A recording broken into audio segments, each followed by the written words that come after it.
kalau orang itu sudah sehebat apapun kalau tidak ada lapangan pekerjaan kan nggak bisa. Buka lapangan pekerjaan yang kemudian ini bisa diserap oleh, tenaga kerja yang ada. Jika setelah itu ada yang tidak memiliki kemampuan, katakanlah misalnya dia mungkin cacat, atau dia mungkin itu ada masalah ini, masalah itu, keluarganya yang harus menolong. Di sinilah fungsi dari silaturahim itu. Bukan hanya sekedar berkunjung, tapi juga kesediaan untuk menyelesaikan persoalan dari keluarga. Keluarga inti, keluarga besarnya.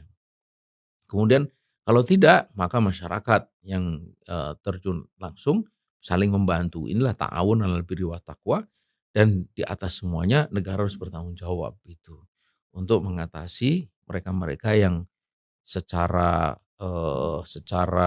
faktual itu miskin. Karenanya itu kalau kita membaca kemiskinan itu ada 2, ada kemiskinan kultural, ada kemiskinan struktural.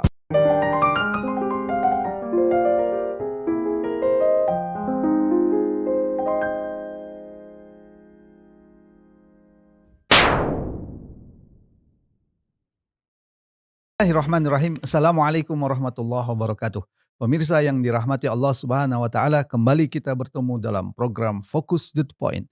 Kali ini kita akan membahas tingkat kemiskinan kembali menurun berdasarkan hasil Survei Sosial Ekonomi Nasional atau SUSENAS Maret 2025.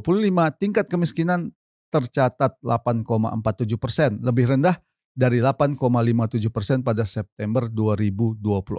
Untuk itu kita akan memperbincangkan hal ini dengan Ustadz Ismail. Assalamualaikum Ustadz. Waalaikumsalam warahmatullahi wabarakatuh. Jadi berdasarkan hasil survei Sosial Ekonomi Nasional dikatakan tingkat kemiskinan berkurang ya atau lebih rendah. Tahun Maret 2025 ini 8,47%, lebih rendah dari 8,57% pada September 2024. Menurut Ustadz Ismail, apakah turunnya angka ini otomatis menunjukkan Indonesia ini lebih sejahtera? Iya, baik. Bismillahirrahmanirrahim. Assalamualaikum warahmatullahi wabarakatuh. Yang jadi soal itu adalah batas kemiskinan yang dimaksud. Sebab miskin, tidak miskin itu pasti tergantung kepada apa yang dipakai atau berapa yang dipakai sebagai garis penentu batas miskin itu. Kalau tidak salah itu 20.000 per orang per hari kalau tidak salah itu. Ya, di sini disebutkan angka garis kemiskinan nasional sebesar 609.000 per kapita per bulan. Per bulan. Jadi sekitar 600.000 lebih ya. 600.000 dibagi per bulan. Ya berarti satu hari dibagi 30 kan 20.000. Iya, 20.000. Ya 20.000 cukup per apa hari. Itu ya? 20.000. Nah, jadi tergantung penentuan itu. Apakah batas itu real gitu. Maksudnya apakah memang layak orang itu disebut tidak miskin kalau penghasilannya itu di atas 20.000 per hari, per orang ya. Jadi kalau satu keluarga itu 4 orang berarti satu hari itu 80.000 kan, 20 kali 4 80.000. Kemudian kali 30 berarti 2,4 juta gitu. Jadi orang yang penghasilannya di atas 2,4 juta itu sudah tidak masuk kategori miskin. Di bawahnya itu masih miskin. Itu yang jadi soal itu. Dan tentu saja kita ketika rakyat Indonesia itu dikatakan telah mentas dari kemiskinan, itu jelas merupakan indikasi dari kemajuan, artinya kesejahteraan. Itu kan ukuran-ukuran yang objektif. Nah, hanya saja berpulang kepada tadi itu, bahwa apakah betul garis kemiskinan itu layak di titik itu. Sebab di saat yang sama misalnya World Bank itu menyebut bahwa jumlah orang miskin di Indonesia itu baru lalu kan 172 juta. Nah, gitu. Mengapa? Karena mereka menggunakan garis miskin yang dibuat oleh mereka, yaitu kalau tidak salah $2 per orang per hari. Kalau $2 berarti 32.000 gitu, bukan 20.000 gitu per orang per hari. Nah, itu yang dijadikan sebagai garis kemiskinan, dan ketika garis kemiskinan itu pakai itu, maka melonjak drastis jumlah orang miskin menurut kategori itu gitu. Eee, jadi saya kira ini yang jadi soal dan kemudian kan, dan ini akan berpengaruh kepada soal-soal yang lain yaitu soal pendidikan, soal kesehatan.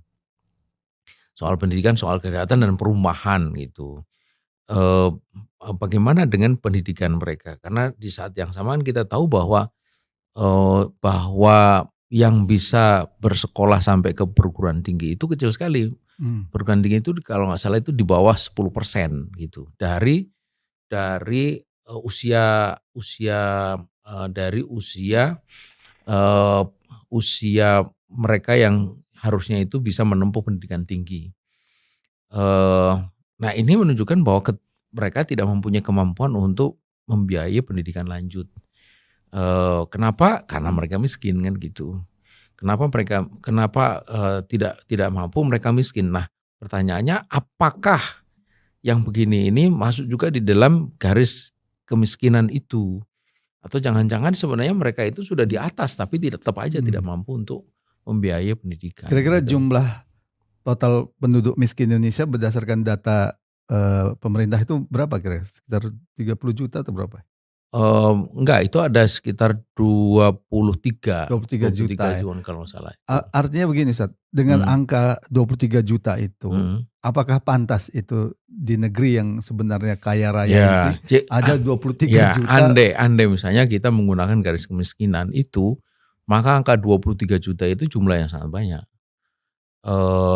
Jumlah angka sangat banyak karena 23 juta itu hampir sama dengan penduduk Malaysia, Mmm, gitu.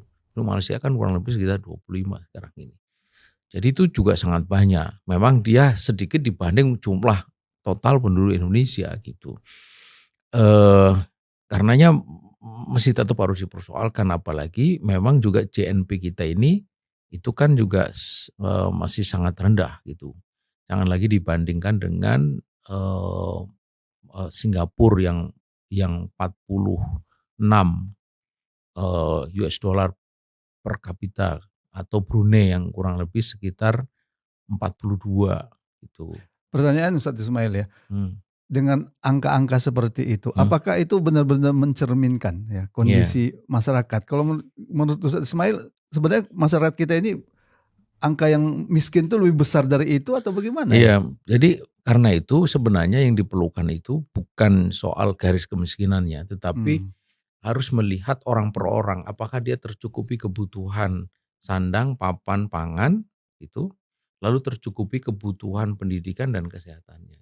Itu harus dilihat orang per orang gitu. dan itu tidak bisa dirata-ratakan Tidak ya, bisa karena tiap dirata-ratakan. daerah juga bisa berbeda Beda ya? berbeda-beda. Karena itulah maka sebenarnya yang paling paling tepat itu adalah bukan mengukur dari sisi pendapatan, tapi harus dilihat orang per orang di setiap Mmm, eee, masyarakat yang paling kecil, dalam hal ini RT gitu. Itu harus dipastikan bahwa ketua RT itu tahu persis kehidupan masing-masing. Dan ketika, ada warganya yang tidak lagi tercukupi kebutuhan sandang, papan, pangan, maka dia tidak bisa. Misalnya saya kira kita kita kita kita kita hari-hari itu ngerti kok ya, eee, kebetulan ini ada yang sering membantu rumah saya itu, dia itu sama sekali tidak punya rumah, dia harus sewa setiap bulannya itu 700.000 gitu. Nah ini kan pasti masuk garis kemiskinan gitu. Nah ini contoh ya, ini kan real di tengah-tengah masyarakat, dan orang seperti ini, tidak tidak sedikit. Jadi harus dipastikan orang per orang gitu. Nah orang per orang, dari data inilah maka kemudian, baru diangkat ke tingkat nasional gitu. Memang ini juga berdasar survei kan, survei ekonomi nasional. Tapi survei ekonomi nasional harus dipastikan itu ke sana. Nah kalau pakai metode itu, dugaan saya jumlah orang miskin itu jauh lebih besar daripada angka itu, iya, gitu. 20 juta juga itu, Itu bagi besar, Indonesia itu cukup besar, apalagi dalam pandangan Islam orang itu harus dilihat, ya. orang per Per orang orang Ustaz itu Ismail ya. sandang, papan, pangan, pendidikan, Ya, kesehatan gitu. eee, bagaimana cara Islam untuk memberantas kemiskinan ini? Iya, eee, yang pertama itu dari yang bersangkutan. Jadi seorang muslim itu harus menjadi muslim yang kuat. Nabi mengatakan al-mu'minul qawi, eee, khairun wa ahabbu ilallah minal mu'minid dhaif. Mukmin yang kuat itu lebih baik dan lebih dicintai oleh Allah ketimbang mukmin yang lemah. Kuat apanya? Tentu saja kuat akidahnya, kuat sakofanya, kuat saksiahnya, kuat amal solehnya.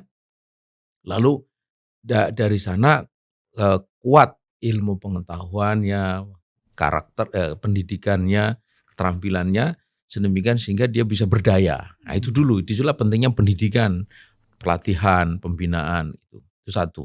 Kemudian yang kedua, dorongan untuk dia bekerja dengan kemampuan itu, bekerja mencari nafkah dan mencari nafkah itu adalah ibadah yang, sangat dimuliakan oleh Allah Subhanahu wa taala. Nabi itu yang tangannya biasa dicium oleh, orang, suatu hari dia mencium sahabat yang kedapatan tangannya itu kasar, seraya mengatakan, "Kafani yuhibbumullah ta'ala." Ini 2 tangan yang dicintai oleh Allah Subhanahu wa taala.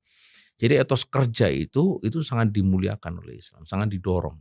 Itu satu, eee, karena itu seorang muslim harus harus ada kesediaan untuk bekerja, di saat yang sama dia harus meningkatkan kemampuannya, di saat sama dia harus meningkatkan keterampilannya, kemudian menjaga kesehatannya supaya dia bisa bekerja optimum. Kalau, itu satu, kemudian yang kedua di saat yang sama pemerintah juga harus membuka lapangan pekerjaan gitu. Sebab kalau orang itu sudah sehebat apapun kalau tidak ada lapangan pekerjaan kan nggak bisa. Buka lapangan pekerjaan yang kemudian ini bisa diserap oleh, tenaga kerja yang ada. Jika setelah itu ada yang tidak memiliki kemampuan, katakanlah misalnya dia mungkin cacat, atau dia mungkin itu ada masalah ini, masalah itu, keluarganya yang harus menolong. Di sinilah fungsi dari silaturahim itu. Bukan hanya sekedar berkunjung tapi juga kesediaan untuk menyelesaikan persoalan dari keluarga. Keluarga inti, keluarga besarnya.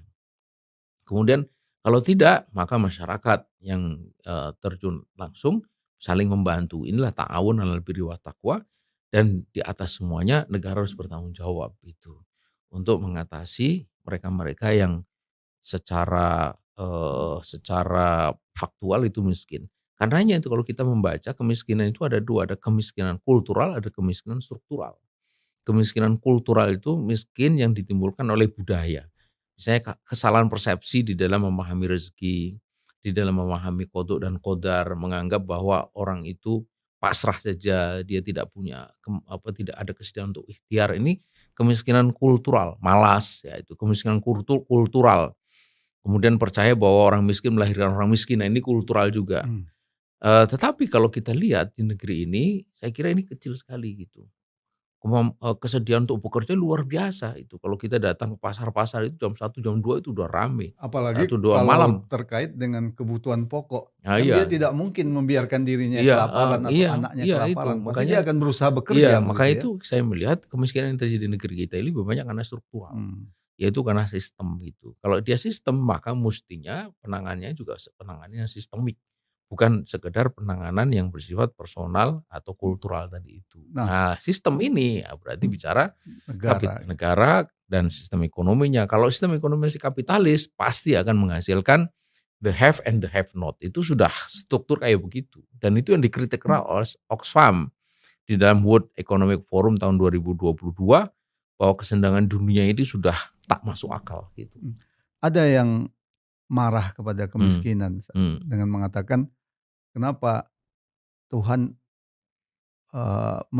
mensengsarakan saya dengan iya, kemiskinan? Kalau iya, kemiskinan itu disebut sebagai takdir, iya, berarti Tuhan itu telah mensengsarakan saya dengan kemiskinan." iya, Ada yang marah iya, kepada Tuhan sampai dia iya, kemudian tidak percaya lagi kepada iya. Tuhan.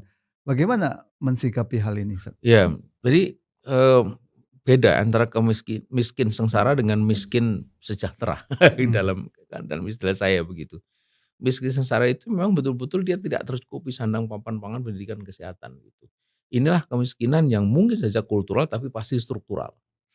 Nah, eee eee, kalau ini diatasi terutama dari sisi struktural maka tidak akan ada orang yang miskin sengsara ini. mmm, Akan ada orang miskin sejahtera, dalam arti bahwa orang di setengah masyarakat tidak mungkin semuanya itu sekelas, mmm, konglomerat, semua kan tidak mungkin. Pasti ada yang, lapis-lapis begitu. Mereka yang relatif miskin, tetapi dia sejahtera dalam pengertian kebutuhan-kebutuhan dasarnya tercukupi, sandang, papan, pangan tercukupi, pendidikan kesehatan tercukupi gitu. Dia miskin dalam tanda petik mmm. gitu. Nah yang Jadi begini artinya nih orang adanya orang miskin itu Itu sebenarnya dalam sistem Islam juga ada, gitu. Hanya ada. saja orang miskin itu tidak akan diterlantarkan oleh Tidak negara, terlantarkan kan oleh begitu. negara, karenanya kalau ada marahnya itu harus kepada sistem, Kepada negara. kepada sistem. Ya, gitu. karena negara ini lah telah menelantarkan. Ya, menelantarkan dia. Baik, gitu. Ismail, Dan terima kemudian kasih. terujung kepada perjuangan untuk merubah. Iya, jadi kalau kita atau umat ini banyak yang miskin, berjuanglah untuk menumbangkan sistem kapitalisme penyebab kemiskinan. Iya, itu bukan mestinya marah kepada Tuhan. Kepada Tuhan, iya. Terima kasih, Tuhan Ustaz. sudah memberikan banyak sekali. Iya, terima kasih Ustaz. Iya. Terima kasih. Demikian tadi pembincangan kita tentang kemiskinan. Ya, orang miskin memang ada dalam Islam, tapi orang miskin tidak akan ditelantarkan dalam sistem Islam, karena negara akan menjamin kebutuhan sandang, pangan, papan tiap individu rakyat. Inilah keunggulan sistem Islam. Semoga bermanfaat. Assalamualaikum warahmatullahi wabarakatuh.